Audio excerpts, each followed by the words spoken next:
Hey guys, welcome to another episode of The Path of Purpose with me and Desi. Um, Obviously, I'm here with my wonderful bride. Say hi. Hi. So today we are going to be talking about how Adam and I have come from totally two different upbringings and how we have made that work in our marriage. Because I would say, being his wife, that would be probably one of my biggest challenges, not only as a wife, but as just a person living in this world that comes from some trauma. So I'm excited to talk about how we have overcome that. And so the first thing that I really want to talk about is I came from a broken home. So my parents were divorced, and they divorced at when I want to say like two, three. And Adam came from a home where both of his parents were married and very, very committed to each other. Now, granted, it was the best that my parents had separated, but there's a lot of pain that comes with a divided household. And so I wanted to really talk about how those two different worlds, how they collide, and how we've been able to create a very, very solid foundation with God's help. So, yeah. In your perspective, what has it been like being married to me and seeing a whole different world than what you were used to? Frustrating, heartbroken, but enlightening. And because of your upbringing, I've learned a lot from you. You know, you grew up in a broken home. And, we automatically would assume, well, you know nothing about anything. Everything you know is probably trash, struggle, even love. And I've learned a lot from you because of how you were raised. But it's also very frustrating to be married to someone that grew up in hostility. And, I have a lot of anger that, you went through things that you shouldn't have. And so, yeah, I mean, that pretty sums it up. Yeah. Yeah, and I think for so many years, let's see, we just celebrated 18 years of being together, 9 years married. And I think for 17 of those years, I really believed that you could never understand my heart. So as I would constantly tell you, like, I want to be connected to you, I don't feel like I have this connection because you didn't share a similar path as me. Like, you couldn't understand the things that I have gone through, that my family has gone through, why my family are the way that they are. And so I created this belief system that my own husband couldn't understand. So I naturally took on that because you couldn't understand me, that I was alone in all of my pain that I had to deal with. So, and it wasn't until I was, held against my will in the hospital that I realized I haven't been alone. I was never alone. And I was right all along. And you were right all along. And I think sometimes what's hard is you and I are so different in personality, where you're so direct and I am so careful of not wanting to hurt someone. But I end up taking that pain, and I felt like, how do I put this? I thought I knew love. I thought I knew what the real definition of love meant. And I thought love was like sacrificial. And when I see you demonstrating love, it is you care about that person being a better person, not just enabling them, and where they're at in their life. You could still be empathetic, but it's also like, okay, you got to get your stuff together. Like, you can't continue this type of behavior. Well, it's a difference between love and acceptance. So it's like, I think we can show love for everybody, but it doesn't mean I accept certain behaviors. And so because you grew up in such struggle and because you had no choice but to sacrifice yourself, you built this idea of love, and you love hard, and your idea of love is incredible, but it's extremely flawed in enabling. You allow people to take advantage of you, right? Because you always believe that they just love you. And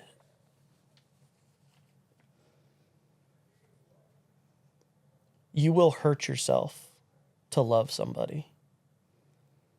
You will sacrifice a part of you to love somebody because you feel like they need it more than you. Mm-hmm. And so, being married to someone like that, I was going to ask, like, where you have a wife that is sacrificing herself with other people, right? I mean, and it's like, you have your freedom to do whatever. I mean, I don't control you. You do whatever you want, but sometimes I get very frustrated because I see people taking advantage of you, and you either don't believe it or, will they do the same for me? And then what happens? Something happens, you're no longer friends, and everything I told you is kind of exactly what happened. And so it's like we both would bend over backwards for, almost anybody. But I'm not going to sacrifice my family, right, for some surface, quote unquote, love. And so, I'll use your brother who passed away. We didn't really get along because he was very disrespectful. I loved him. I bent over backwards for him because I know you loved him, but I didn't accept him. I didn't accept his behavior. I fought with you because I felt you enabled his behavior.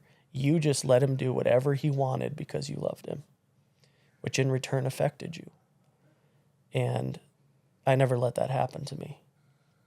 And, it still happens every now and then because you have a heart of gold and you have this huge heart. And I don't ever want to change your heart. And this is a conversation we have often, right? I don't ever want to change you.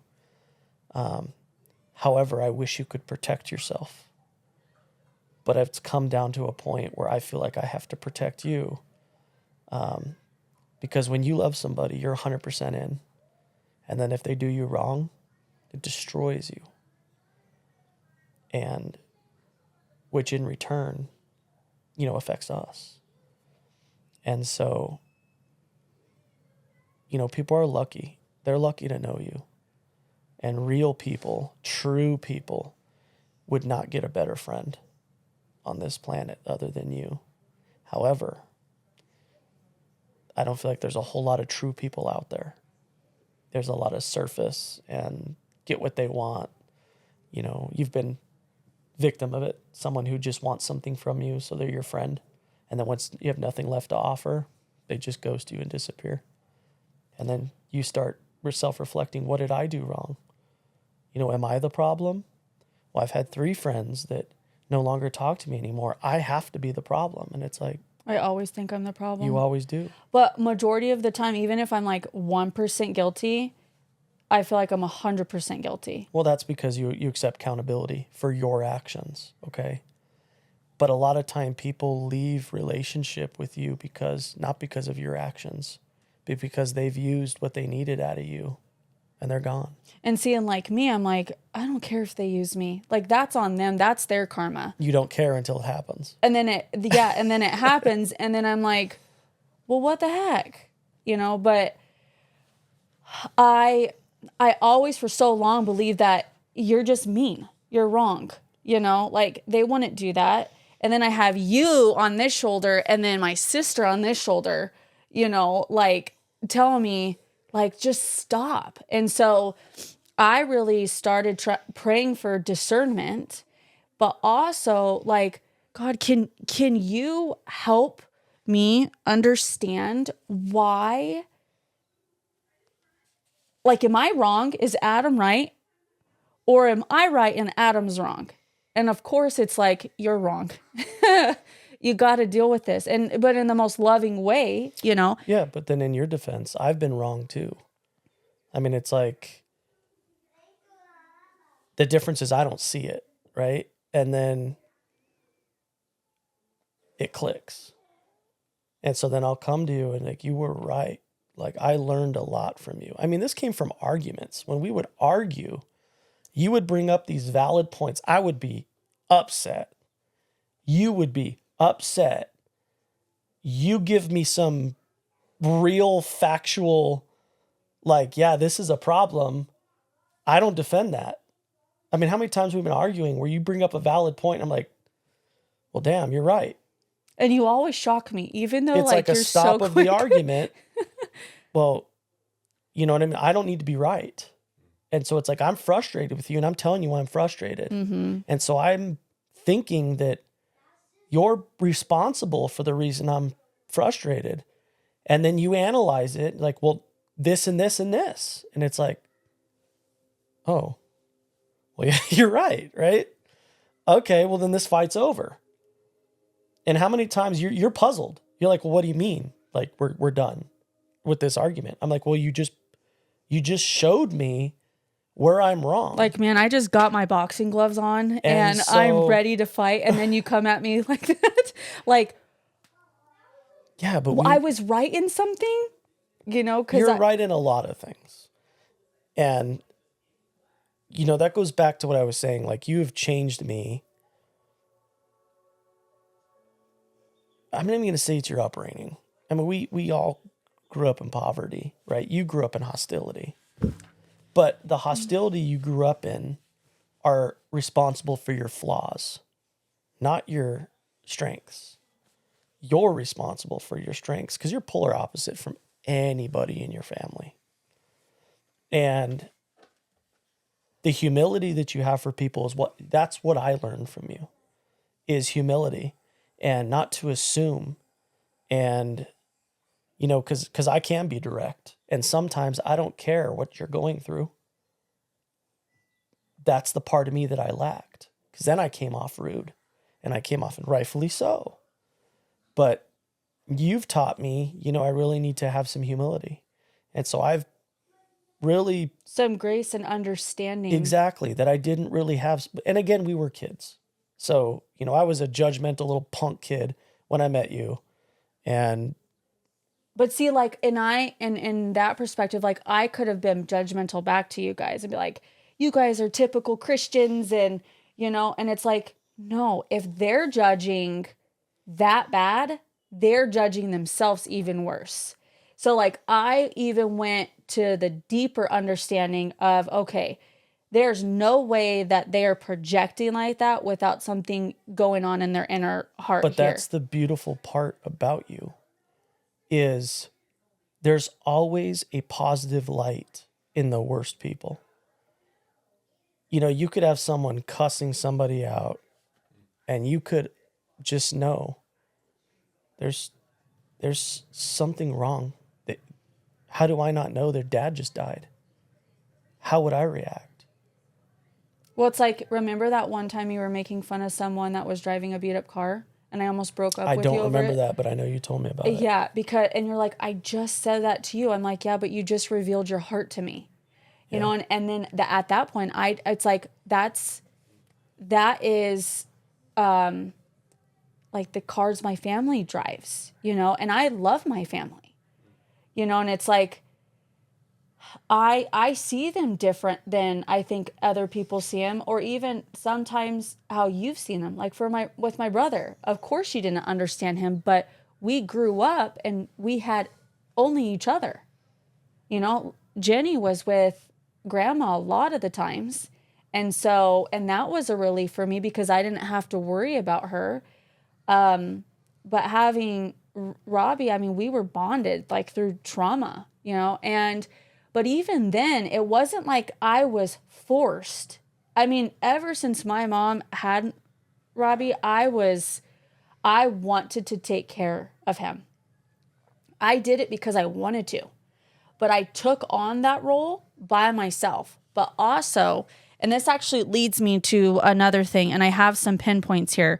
I was so my mom had remarried, and my stepdad he's gone now, but he had said, "You are our golden ticket," meaning you are our golden ticket out of poverty, out of the hostility. And he would constantly say to me, like, you need to break the cycle. And same with my dad, like, and I always heard as a little girl, you are the cycle breaker, and but I thought I took on this responsibility that it was my job to save my family.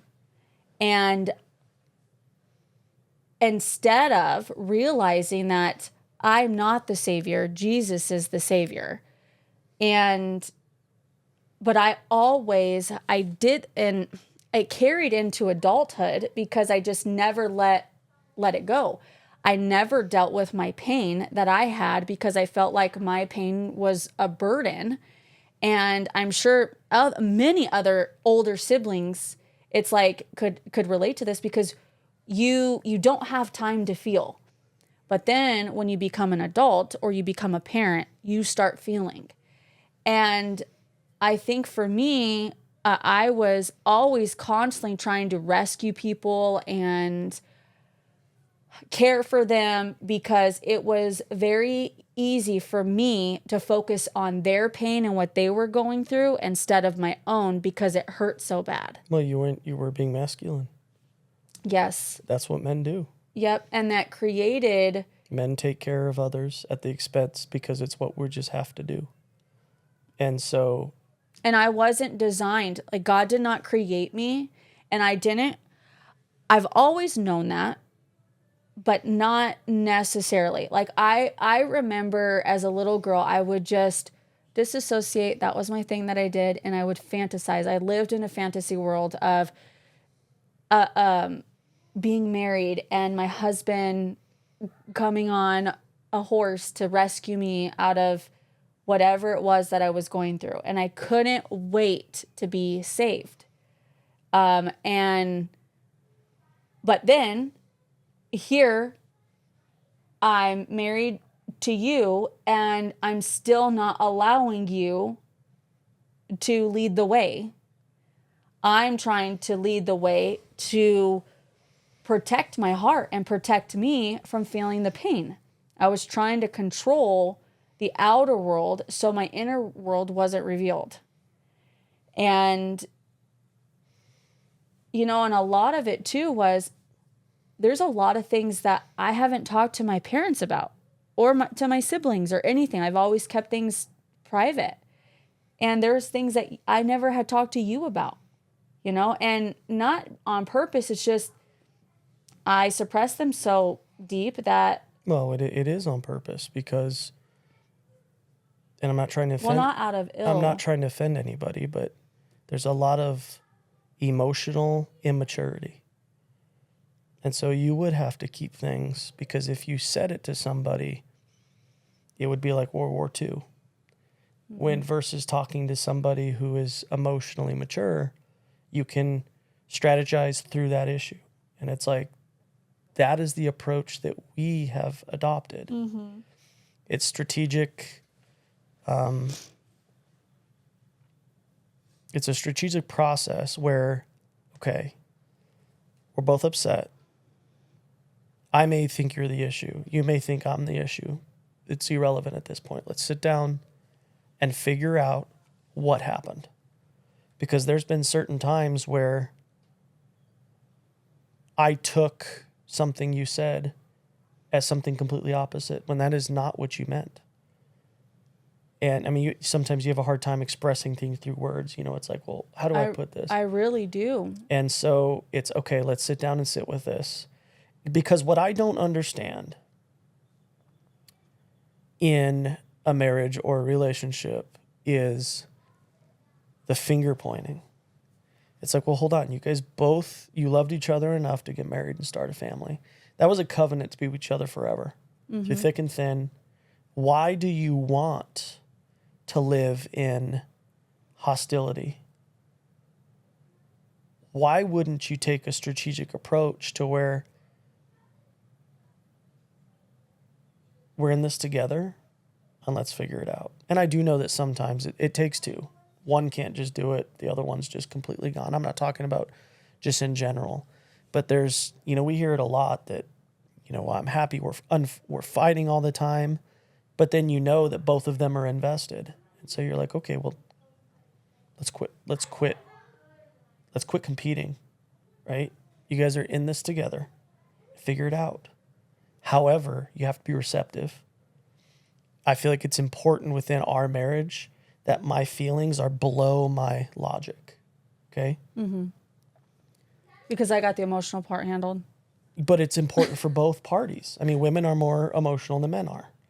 However, when I said that about that car and it hurt your feelings, you wanted to break up with me because it showed you where my heart was. 15-year-old girls don't say that or see that.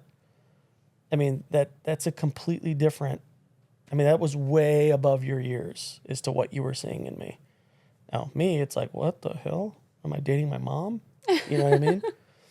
But, the dispute resolution in a marriage, feelings are second, logic's first. I mean, obviously, God's first in everything we do, but we need to understand. And a prime example is that is, if we're upset with each other and I'm taking what you're saying logically before I take it personal. And I would always have to say, please don't take this personal. I do not take this personal, or I don't need you to fix it. I just need you to hear me out. But that's communication. So that was the communication aspect of it. Yeah. It's the resolution. It's, I can't tell you how many arguments we've gotten into, and I don't think I can come up with an example right now where, I'm pissed and you're pissed and I'm like, this is ridiculous. And then you say, well, this is why I did it. You do this. And it's like, the light bulb goes off. So it's like I'm analyzing what you're telling me before I'm emotionally getting invested in what you're telling me. And so it's so much easier. And it's funny because you were used to hostility. And yeah, I actually thought that was normal. Yeah, the yelling and the screaming and whatever. And it's like, well, hold on, we're done. You're right. You are right as to why we're feeling this way. I would like to apologize for doing that because now I see why this all played out. And then you're like, what? Am I in a different universe? Right? Yeah. And it's like.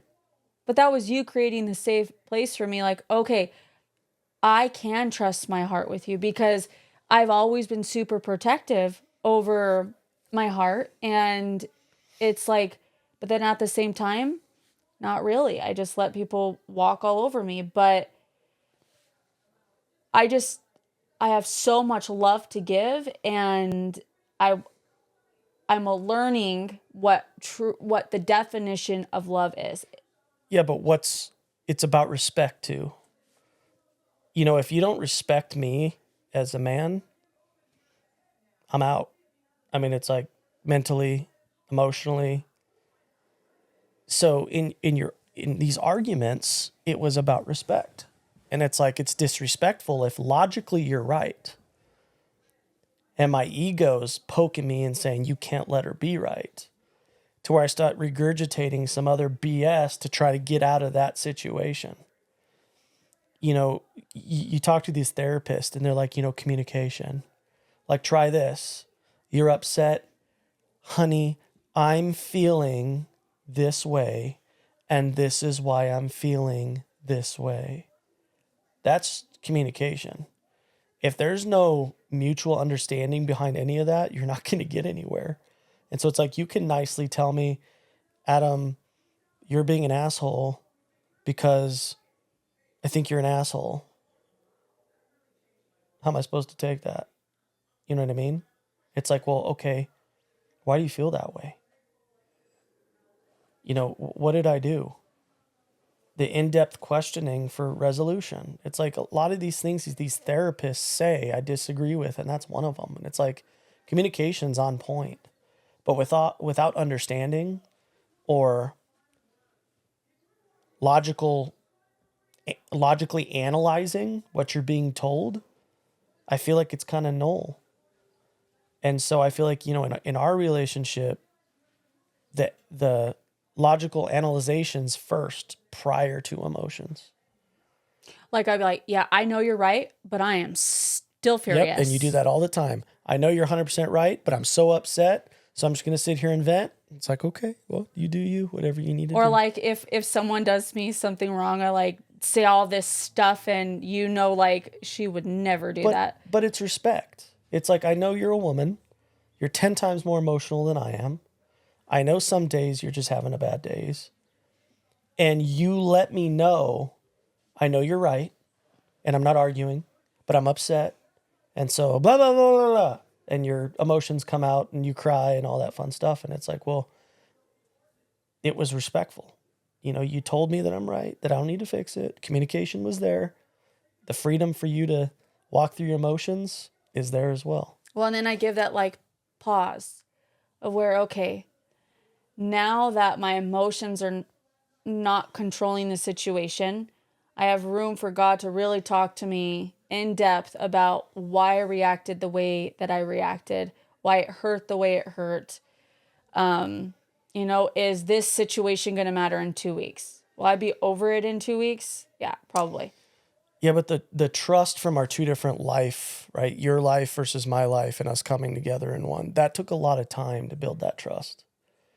And yeah, because I don't trust Easy. Like I love Easy.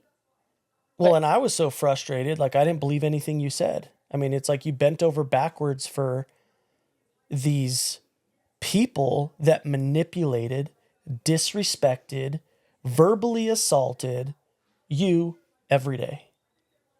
And for me, it's like, oh, well, she doesn't respect herself. She won't let me protect her. And so that was a huge issue in our relationship. Mm-hmm. And so it's like, I feel like I overcame that a lot quicker than you did because you just built that I hated your family or I hated your friends or something like that. No one's good enough for you.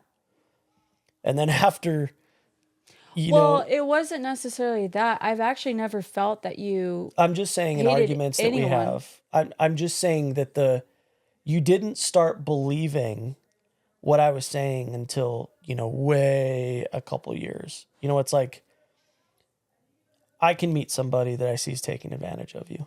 Now you're receptive to it. You know what I mean? Mm-hmm. Like, hey, you need to be careful. Okay, really, why? That conversation never would have happened 15 years ago, 12 years ago, 10 years ago. Hey, you need to be careful. Oh, stop.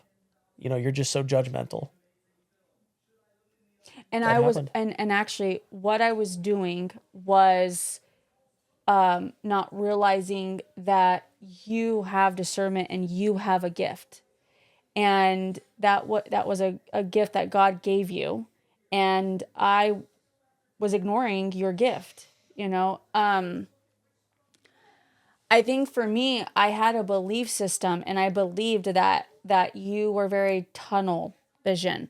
You were incapable in my head to feel outside of your own feelings, that you couldn't empathize with how other people were, or what they had to do, what they believe they had to do out of survival, or the way you viewed people that were addicts. My heart, I will always have a soft spot in my heart, because even though I've never been an addict myself, I've watched literally almost every single one of my family members struggle with addiction, but I've cared enough to know why they struggle with addiction. you know. You just no longer let it affect your life. That's what's changed. Well, I talked to you about it. It was like when we saw that guy sitting on the wall and I wanted to go in and help him, and you're like, no, it's not safe. And it's like, but yeah, you're with me, like you can go help him. I wouldn't stop if I was alone. And you're like, I don't have a good feeling about it. And I was like, how? Okay, so this is going to bother me for the next week, and how can you go home and it not bother you at all? And I still don't get it, because I still think about that guy that was sitting on the wall. Why was he sitting on the wall like that? Because that was you. Not everybody's you. I mean, that's one thing that took you a long time to figure it out, that there's a lot of addicts out there that have had a different experience. There's a lot of addicts out there that just experimented with drugs and became addicted. And so not all of them had that lifestyle that you had. And you saw you. I mean, it's like you say it yourself. You know, you see a little kid or someone that reminds you of you that's being mistreated, or it's heartbreaking. It's like, how many times have you, babe, there's a guy, I need you to get your old clothes, throw it in a bag, and come meet me over here. And so I'm giving clothes to people. And I mean, it's just the nature of who you are. And that's okay. I mean, I don't mind helping people. But there's certain instances where, you know, things are unsafe, or they're going to completely consume you. Because you will get so emotionally invested in somebody. Yeah, and like that one guy that you did bring clothes to at Walmart, and then what was it, like 3 weeks ago, I was there and I saw him again. It's like, dang it. People don't change overnight, but you are very hopeful. And I think having my brother in heaven, I see him in everyone now. Like, and it's crazy. Like, I just see my brother everywhere. And I think probably many people that experience grief, they somehow, everyone reminds them of that person that is in heaven, you know? And so he really reminded me of my little brother. And all I've ever wanted was just to be loved in the way that I thought I was giving love, you know? And so I had, and this was recently revealed to me. So Kelly, my best friend, I became best friends with her because I did her science binder in 6th grade. So I would do people's homework all the time because I thought that that is how people were going to love me and accept me, is if I did things for them. You did the same thing for me in our relationship. You How? did my laundry. You did stuff you were not responsible of doing. Oh, but I also did that because I watched my mom do that. Fed me. I mean, I babysat you? You did. Like, through life, you checked in on me 100 times because that was your love. And it was part of your trauma. No, but naturally, I think, like how I would pick your clothes out the night before, I watched my mom do that. I watched my stepdad, he would buy a rose for my mom every single morning and put it on her car and write her a letter. Remember, I did that. I didn't buy you a rose, but I wrote you a letter. And your dad came out, I think, and got you and said that there's something on your truck. And and I think probably at that point your dad's like, she's a keeper, you know? But like those little things I picked up. Like, if you talk to my sister versus me, or versus my brother, obviously you can't, but my perspective of my childhood is not the same perspective that they have. But yeah, was it hard in some ways? Yes, but like, yeah, but you let God take care of you. Yeah. God was just so present that I felt. You have had such a positive mindset that I doubt anything on this planet could ever destroy you because of your mindset, right? I've learned that from you. And do you know who I learned who I learned that from? And it's not the mindset, it's the belief. So my mom, I watched my mom and her belief in God, even though, yeah, maybe she wasn't perfect, but I mean, her mom wasn't perfect either, you know, but my mom is the biggest reason that I have the relationship with God that I do. she would always say, I don't know how, like, whatever you guys want to do. If mom doesn't have the money to do it, I don't know how we're going to do it, but I'm going to figure it out. I believe that God makes a way. It's all in the belief. It's not just like you say it. And I tested this out as a little girl. And we were in a situation where we needed to get out of because it was not safe for my siblings and my mom. And my mom had zero money for gas, and we needed to get over to my dad's. And it was storming, like so bad, so windy. And I just believed that God would provide the money for us to go. And like I'm praying, but I believed, like deep down here, believed. And lo and behold, I said, Mom, stop.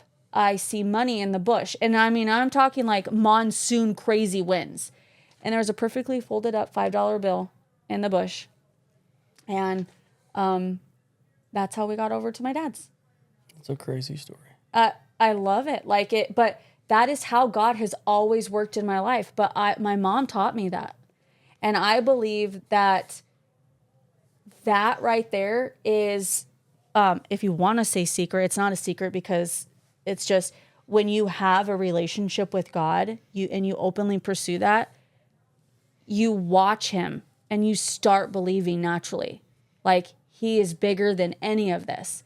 And I did. I learned that from my mom. And I'm excited to be able to teach Bowen that. I mean, Bowen prays about everything, and he believes it 100% that it's going to come true. And it always does, And so, and I told him there's going to be one day that your prayer doesn't come true, and that doesn't mean that God's not listening, huh? And you don't give up. And yeah.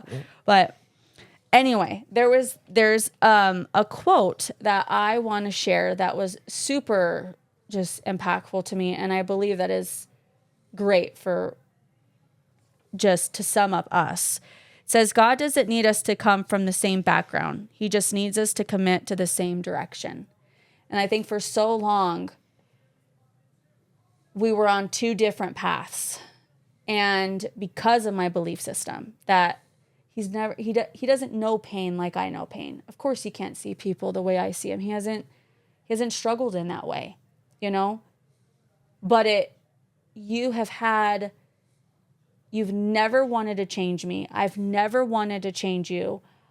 You're curious. I'm curious. I want to know, okay, why do you think that way? And then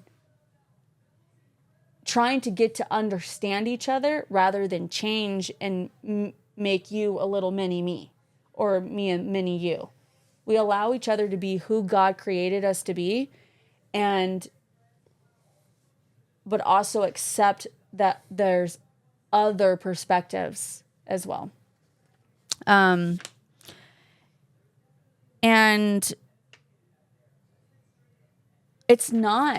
it isn't my responsibility to rescue anyone. And I've had a savior complex for my entire life.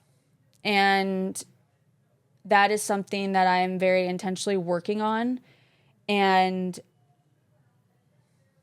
I have, I think, prolonged God showing up in people's lives because I wanted to control the outcome because I didn't want to hurt. So I was very controlling and, Well, and we've adjusted. So, there was a lot of people that would just look to you. Mm-hmm. I mean, you were their God. Yeah. And, it was self-inflicted. Mm-hmm. So I have to learn by struggle. I don't want people saving me. It's like if people were to save me every day from my struggle or my doubt as to what I'm doing, it's enabling. I would never get any further in life. And so there is a point where people, need to take responsibility and they need to get where they need to be based on their decisions, nobody else's. And you were one of those people that people just relied on for money, for rides, for whatever.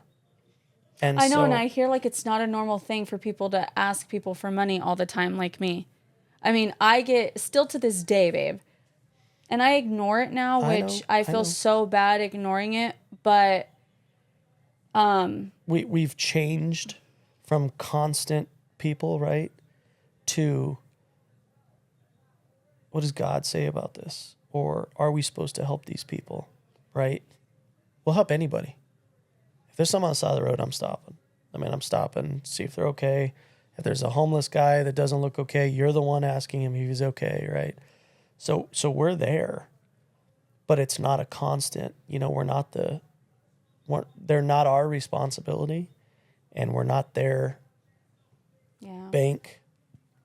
And so we've had to kind of help transition you to the point where you're not taken advantage of. Never changed your heart, right? And that's like been my biggest prayer. Please don't change my heart, because Your heart's never going to change. but that's actually been a fear of mine. I know. Am I gonna? And good. It's good that you're fearing it because it's important to you. I never want people to hurt. I don't want to hurt, but I was doing it for selfish reasons of, like for instance, with my little brother, I'm like, you have to get your stuff together, because if you don't, I'm going to lose you, or you're going to end up in jail, and all this stuff. And then what happens is I let go, and all I did was listen to God. He says, anytime that your brother calls you, which was like 50 times a day, do not focus on what he's doing wrong. Just love him. Just love who he is. Stop trying to change him. That's my job. Stop trying to save him from consequences. That's my job. And so it's like, then you feel like really bad because I took on the role of God, which is no one should be doing that. But it's hard as an older sibling, and when you feel like that's kind of your only choice and option, and my brother he looked at me like I was his mom, but I always just took care of him because I wanted to. Well, in my side, I grew up in a good family, right? Mm-hmm. Standard American dream. However, heavily involved in the church. I wouldn't even say the church. It was a religious cult to where they lacked humility. Our whole church was full of judgment.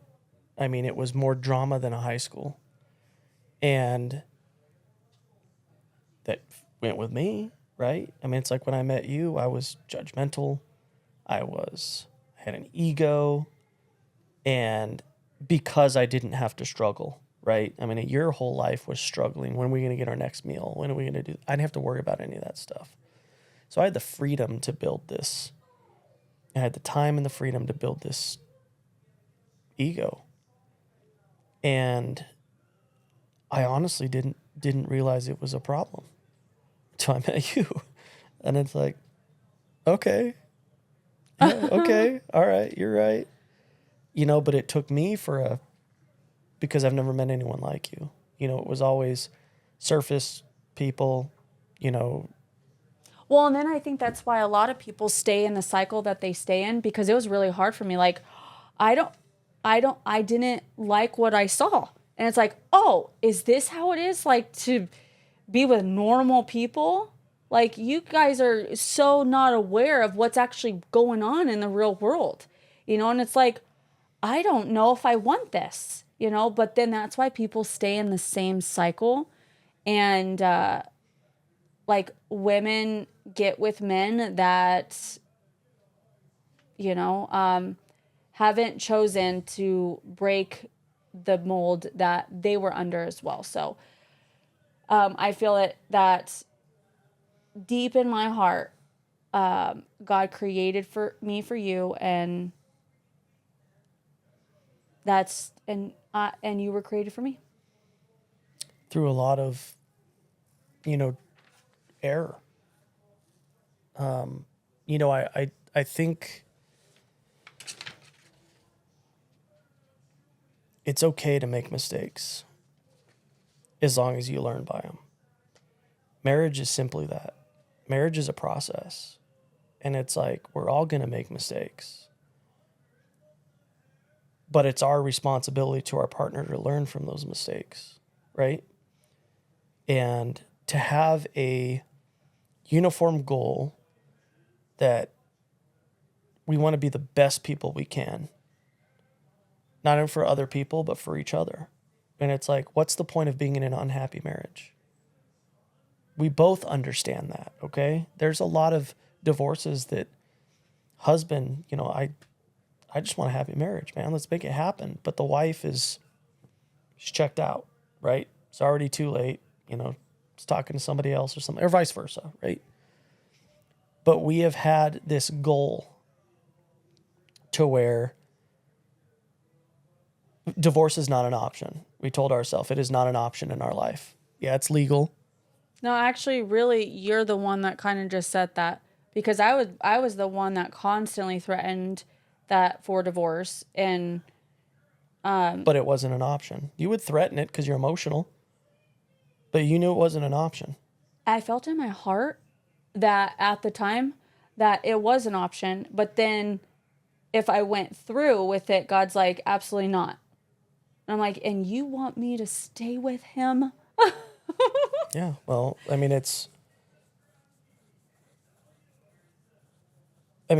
is lately has been something someone can pick up, try it out, and then discard of it. And that is And so heartbreaking to me. It really is, and it hurts a lot of people. And so it's like, my advice is if you're going to get married, you're in it. There's not a thought in the back of your mind that if it doesn't work out, then I'll just divorce and move on. No, like there's That's not definitely what I'm talking exceptions. about. I'm not talking about, situations where you have to divorce. Yeah. Okay. I'm talking about when you're going into marriage. You know what I mean? Yeah. What were the reasons for vows? And I remember actually this was pretty impactful for me, because this was probably, I don't know, 7 months ago or so. You were having a really rough time. So when I was in the hospital, you were going through your own emotions and everything. And once I came home and you knew I was safe at home, I was working through things, it was then your time to rest. But I started feeling like sad, because all I wanted to do is connect with you and talk with you, and you just wanted just to be like silent. And I remember taking it up with God, and he says, this is not about you. This is about him. He was there for you.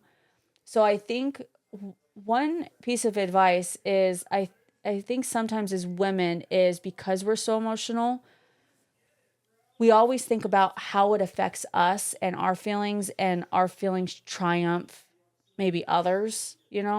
But God really showed me, I hear you, I see that you're hurt, but trust me, that will go away. I am working in him. I need you to give him the space to do so. And don't take it personally. Just like you would tell Adam, don't take it personally. And I think we do that sometimes, is we take it personally, and that was a big moment for me, realizing that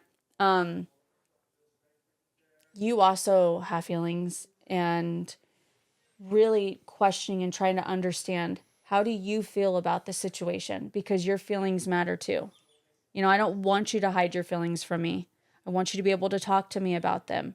And you were scared to talk to me about your feelings because of how I would react, and or how it could affect me and if I would carry it. That's what it is. It's about how it affects you. It's like, our relationship with your brother and how he affected me. I kept it all.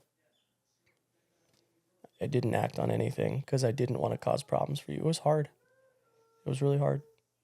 But it would be harder for me to see you in such pain because of something that I didn't have to do. I just wanted to let my emotions go, and I wanted some satisfaction.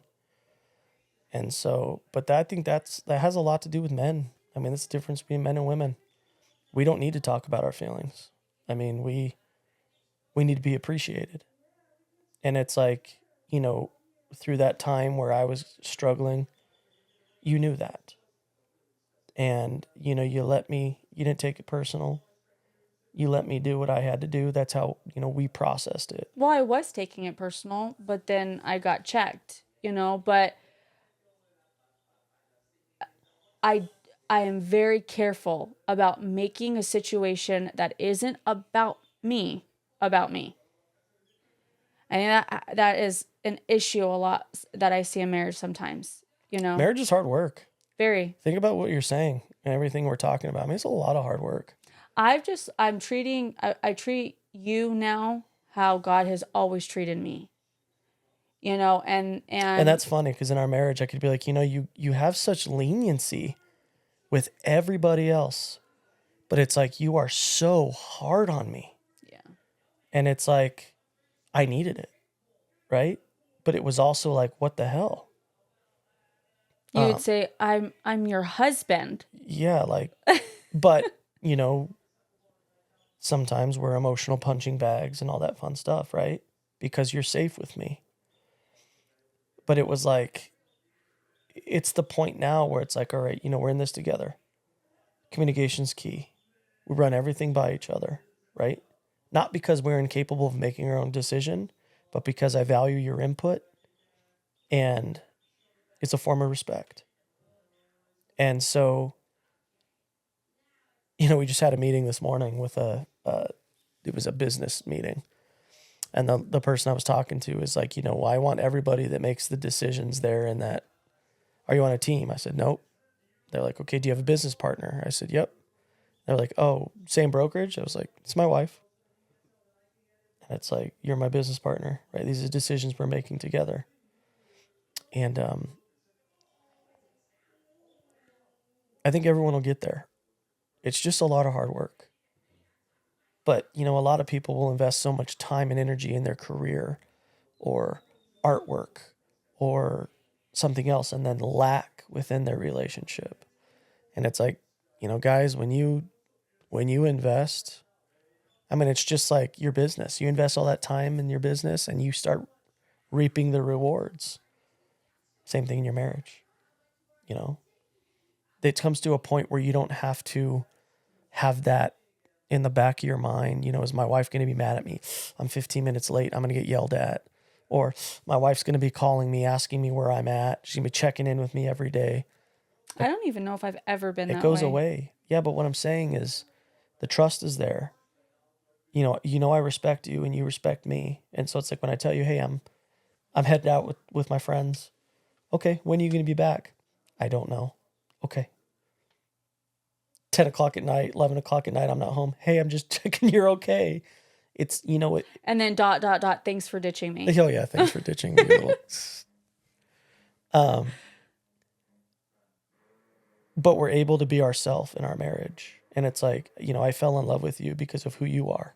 There is no way in hell I want to change you to be another woman. Yeah, I've never actually understood that. And I know we probably need to wrap this episode up because we could go on and on and on about how much we love each other, but the world is probably getting sick of us now. But I am so... I understand it. So go ahead and say what you're going to say, and then I'll briefly tell you. The foundation that we have built, I'm so proud of. I'm so proud of it because I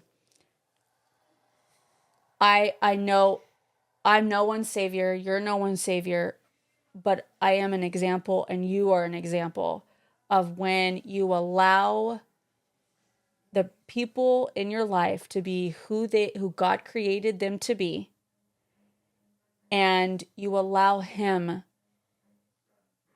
and trust him in each other, you know, and that's your foundation.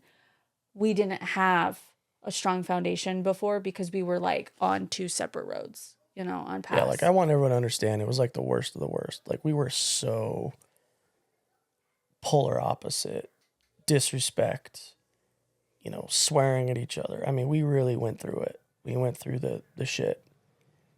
And that's why I think we're so proud of where we are now. Yeah, because we put in the work. Like, poor Adam. Like, I feel so bad because, you know, in my family, it's like, okay, first of all, we don't have the patience to sit here and argue. So, like, we got to fight. And you're like, this isn't an argument. We don't have to argue. Like, we just need to talk, you know? And you'd be like, calm down. Don't tell me to calm down. That's the worst thing that you could do. No, but when I realized that, hey, like your way is really unhealthy and not the right way, get your act together, you know, because one, if a woman, I always put this in perspective because I have a son. if a woman treated my son the way that I was treating you, oh, You'd be hitting a 6-year-old. I know. Bowen tells me, Mom, I'll be ready to have a girlfriend in 2 years. I'm not going to be ready for you to have a girlfriend. Oh, no, I don't want your heart to break. But then I'm going to be so excited about it at the same time. Yeah. Anyway, thank you guys. I know we're probably past our episode time. So thank you. My husband and I are so incredibly excited for this journey on this podcast. And with it being us and being able to be an example of how keep holding on one more day. Well, and if any of you have any questions or suggestions, or you just want to run something by somebody anonymously, let us know. Comment, private message. I mean, whatever. We love to talk about this. Help us come up with some more topics that even if situations that we may not personally have gone through, I'm really, really good at taking those things up with God and getting his perspective and sharing that and seeing myself walking in your shoes. Yep. So don't be afraid to ask us. Well, again, guys, thanks for joining us on this episode, and we'll catch you again.